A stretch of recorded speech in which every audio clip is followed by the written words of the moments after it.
Nobody wants to admit this, but we tend to hoard and keep unnecessary things. Sometimes it's a broken object, a faded letter, or even a random receipt that should have been tossed ages ago. But for some of us, especially those who've lived through narcissistic abuse, those unnecessary things carry a deeper meaning. Today, we'll uncover the 10 reasons why victims of narcissists hoard strange things. Are you ready for number 1?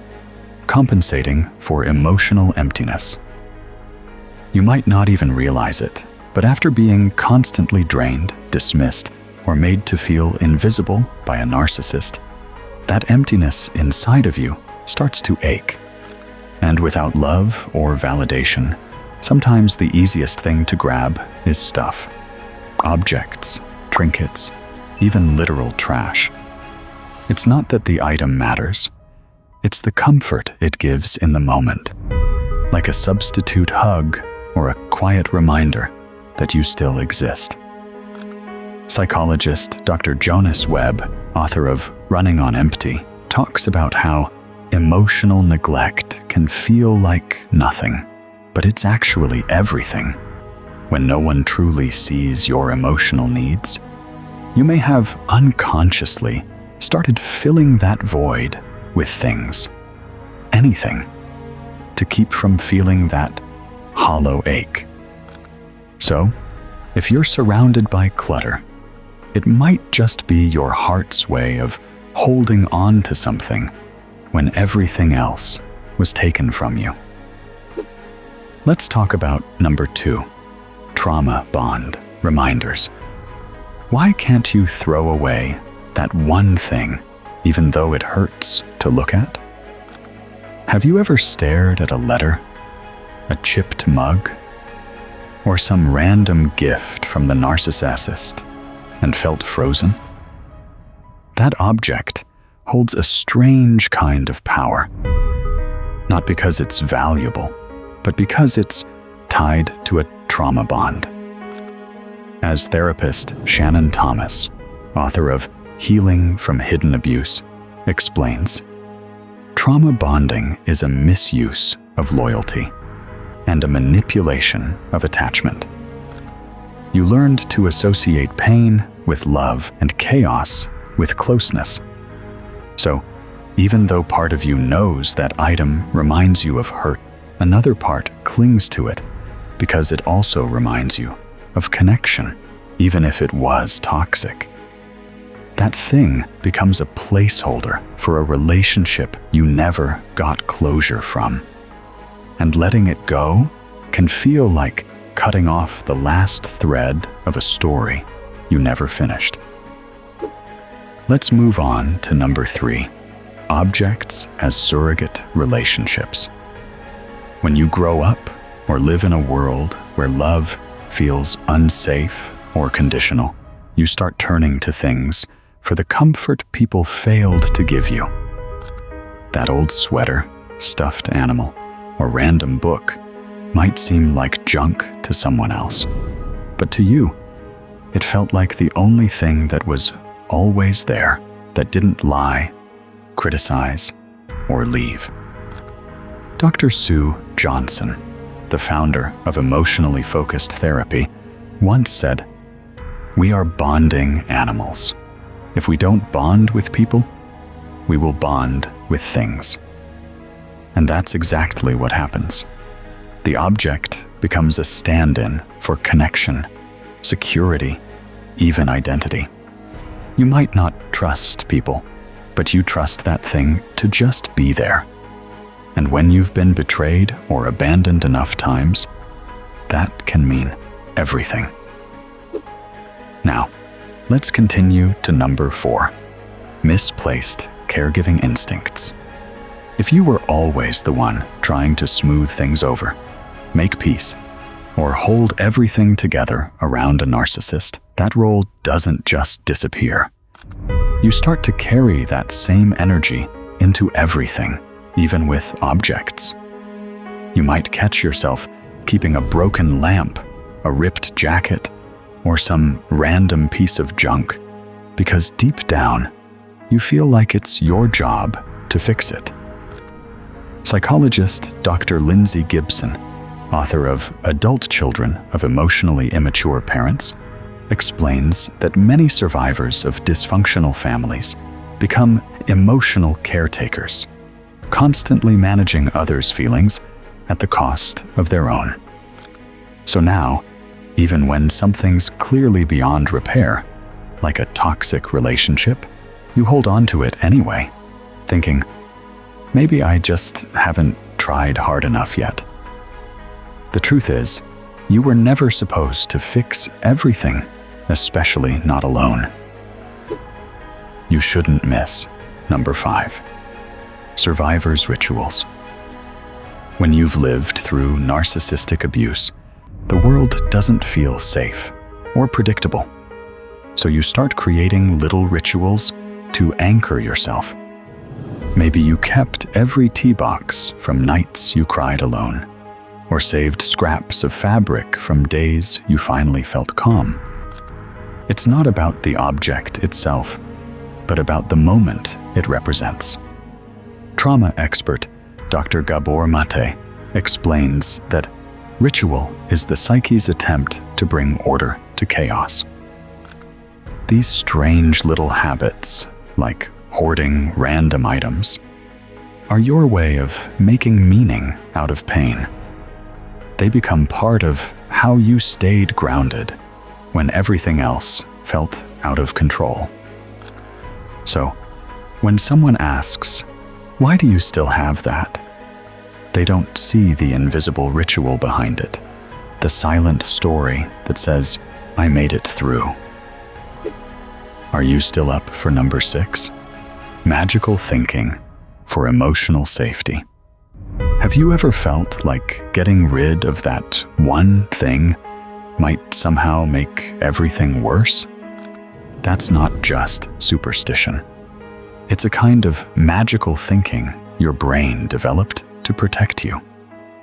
When you lived with a narcissist, where everything felt unsafe or unpredictable, your mind searched for anything that gave you a sense of control.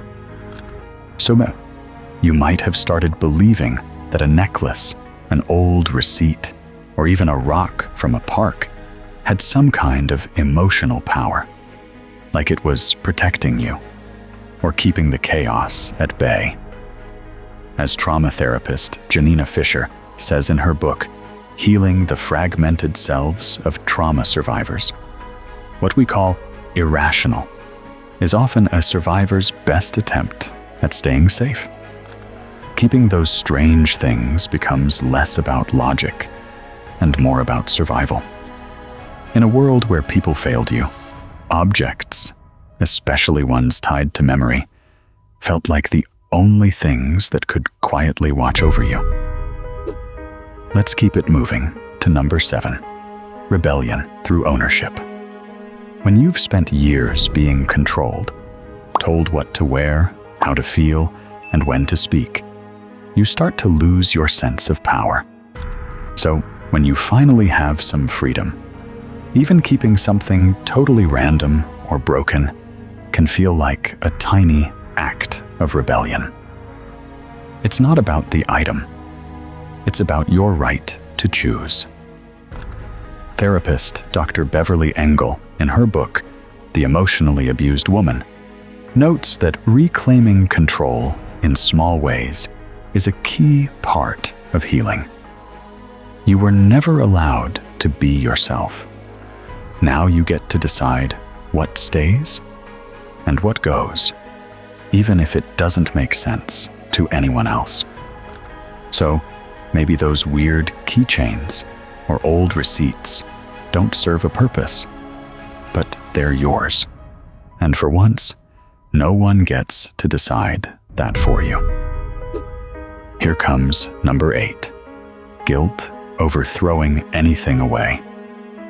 Do you ever hear that nagging voice in your head saying, "You'll regret throwing that away"? If you grew up with a narcissist or spent years under their control, Chances are you were made to feel guilty over even the smallest decisions. Maybe they called you selfish for wanting something new, or wasteful for throwing something out. Over time, you started second-guessing every choice, especially when it came to letting things go. As psychoanalyst Dr. Robin Stern, author of The Gaslight Effect, explains, the emotional manipulation of gaslighting leaves victims doubting their own judgment, instincts, and decisions. That guilt doesn't just vanish when you're free. You might still feel like discarding even a broken pen or torn receipt is somehow wrong. So you keep it, not because you need it, but because you've been trained to feel guilty for letting anything go. Moving on to number 9, mistrust in stability. Do you ever catch yourself preparing for the worst, even when things are finally okay? That's what happens when you've lived in survival mode for too long, especially with a narcissist, where peace was always temporary and danger could come out of nowhere. Even after you're out, your nervous system doesn't forget. So you start holding on to strange things like extra buttons, broken chargers, old packaging, because a part of you still doesn't trust that the calm will last. Dr. Bessel van der Kolk, in his book, The Body Keeps the Score, explains that trauma is not the story of something that happened back then, but the current imprint of that pain on your body and mind. You hoard because you're trying to stay one step ahead of the next collapse, even if it's only happening in your imagination. It's not about clutter, but about protection, just in case the rug gets pulled out again. Finally, we're down to number 10, over-identification with the past. Who were you before the narcissist told you who to be? When someone constantly rewrites your story, like a narcissist often does, you start to lose track of who you truly are. You weren't allowed to imagine your own future, make your own choices, or even trust your own thoughts. So you start clinging to anything that reminds you of the person you used to be, even if that version was still hurting.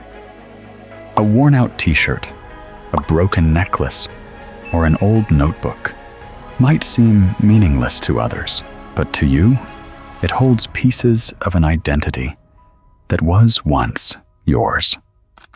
Psychotherapist Pete Walker, in Complex PTSD, From Surviving to Thriving, explains that survivors often attach to the past as a lifeline when their future feels unsafe or unreachable.